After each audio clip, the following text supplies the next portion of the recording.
Hi, I'm Father Joseph Mary, and welcome to Ask a Capuchin.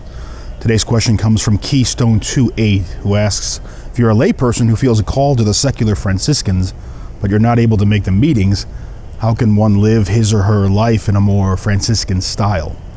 And is the notion of the Franciscan hermit acceptable? First of all, just to clarify, St. Francis of Assisi wrote a rule for his religious brothers. This is the rule that the Capuchins, the Conventuals, and the friars of the Leonine Union, or the Franciscans, the first order, live by. However, Francis also wrote a rule for men and women living in society who wish to follow Jesus Christ in a particularly Franciscan way. These are called tertiaries, or members of the third order. The first order being the friars, the second order being the poor clerks.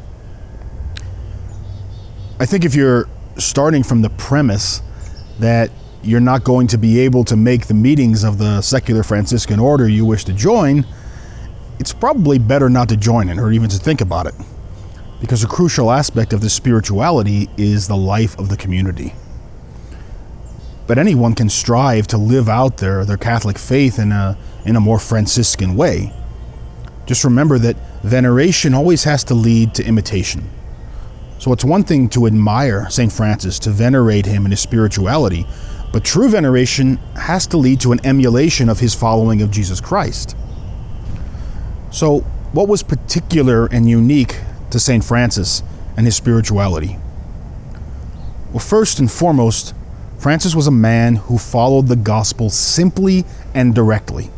He didn't need fancy theological interpretations, or gloss as he called it.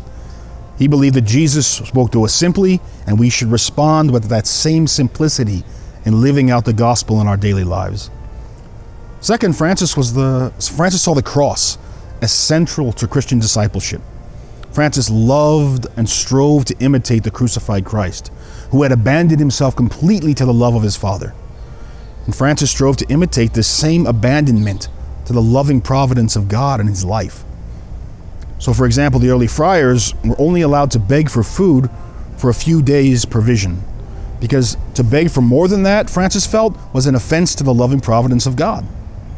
Francis saw in every suffering person the reflection of the crucified Christ, and so he had great compassion on the poor and the sick. And finally, Francis was a man who loved the Eucharistic Christ.